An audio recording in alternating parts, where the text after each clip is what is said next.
Meet our friend Pat.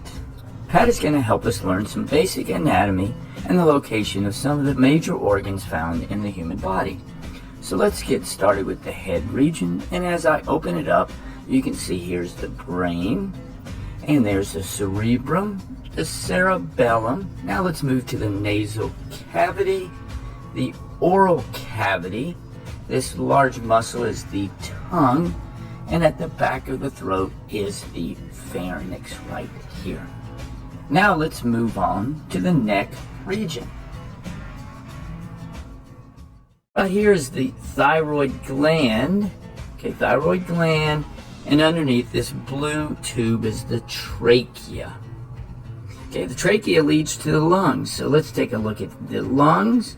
Here's the left lung, the right lung, and I'm going to remove the lungs because to see what's underneath, but right in the center is the heart. And let's remove the lungs, and now there's the heart, but I'm going to take the heart out to see what's underneath it. Okay, and one of the first things you'll see is the esophagus, the right bronchus, and here's the left bronchus, and those lead into the lungs. Okay, and the heart is going to go back into this cavity right there. Here's the heart, but let's open up the heart and see what's in there. We have the right atrium, right ventricle, left atrium, left ventricle, the superior vena cava, and underneath is the inferior vena cava, pulmonary trunk right there, and the ascending aorta. Okay, now let's take a look at this really large organ right there. This is the liver. Okay, here's the left lobe, the right lobe, and I'm going to take it out so you can see underneath. And first thing you'll see is this green item right there. Here's the green item. That's called the gallbladder. And then you have this blue item is the inferior vena cava. Right here is the inferior vena cava right there. And you'll see some veins and arteries running through the liver. It's a really large, important organ. Okay, now here's the stomach. The top of the stomach that the esophagus leads to is the cardia. Now notice that the stomach is like a little pouch. It is curved and it fits right back in here, and the pylorus leads into the intestines. Okay, and it connects in, and the food goes into the small intestines.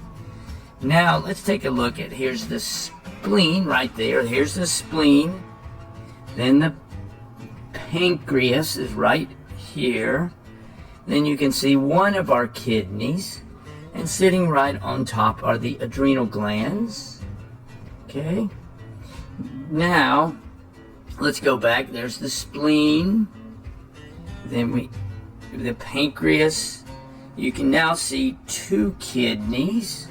Okay, there's one kidney, another kidney. Then what you have are the ureter and another ureter. They lead to the bladder, the inferior vena cava, the abdominal aorta, the adrenal gland sitting on top of the kidneys. You can see another adrenal gland. You can see both kidneys. Okay, the spleen, and then let me grab this, and there's the pancreas sitting on top of the large intestine. Okay, now from there, there's the small intestines, and there's the jejunum. Okay, then from there we have some more of the large intestine. Right here is where it dumps in to the large intestines. That's called the cecum. Again, that's a transition from the small intestines to the large intestines. Here's another picture of the large intestines, and it would dump into the rectum. And then, as they say, that's the end of the line. I hope Pat helped you learn some basic anatomy. Thanks for watching, and Moo Moo Math uploads a new math and science video every day. Please subscribe and share.